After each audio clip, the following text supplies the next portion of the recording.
Ikapitong Kabanata. Ang 144,000 na tinatakan mula sa mga lahi ng Israel.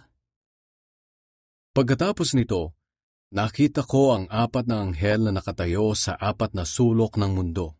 Pinipigil nila ang 4 na hangin upang walang hanging umihip sa lupa, sa dagat, o sa alinmang punong kahoy.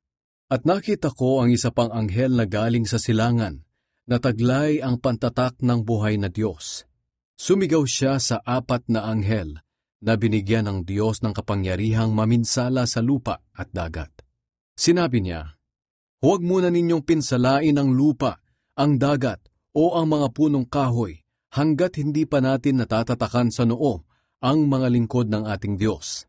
Ayon sa narinig ko, 144,000 ang lahat ng tinatakan mula sa 12 lahi ng Israel, 12,000 mula sa lahi ni Huda, 12,000 mula sa lahi ni Ruben, 12,000 mula sa lahi ni Gad, 12,000 mula sa lahi ni Asher, 12,000 mula sa lahi ni Naphtali, 12,000 mula sa lahi ni Manase, 12,000 mula sa lahi ni Simeon, 12,000 mula sa lahi ni Levi, 12,000 mula sa lahi ni Isakar, 12,000 mula sa lahi ni Zebulun, 12,000 mula sa lahi ni Jose, 12,000 mula sa lahi ni Benjamin.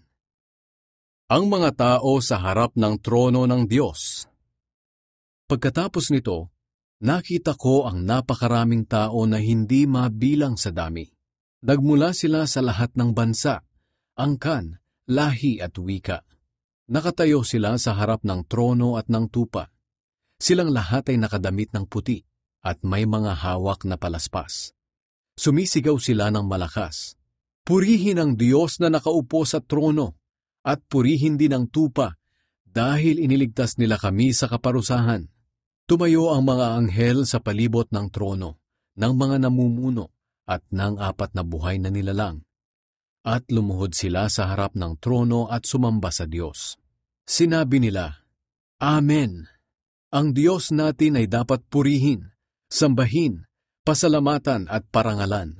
Nalalaman niya ang lahat, at nasa Kanya ang lahat ng kapangyarihan at kalakasan. Purihin siya magpakailanman. Amen!" Tinanong ako ng isa sa 24 na namumuno, "Sino ang mga taong iyon na nakadamit ng puti? At saan sila nanggaling?" Sumagot ako, "Hindi ko po alam.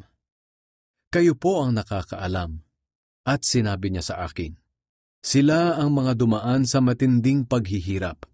Nilinis at pinaputi nila ang kanilang mga damit sa pamamagitan ng dugo ng tupa. Iyan ang dahilan kung bakit nasa harap sila ng trono ng Diyos. Naglilingkod sila sa Kanya araw at gabi sa Kanyang templo. At ang Diyos mismo na nakaupo sa Kanyang trono ang siyang kumakalinga sa kanila. Hindi na sila magugutom o mauuhaw pang muli. At hindi na rin mabibilad sa init o mapapaso sa sinag ng araw, sapagkat ang tupang nasa trono ang magiging pastol nila. At dadalhin sila sa mga bukal na nagbibigay buhay at papahirin na ng Diyos ang lahat ng luha sa kanilang mga mata.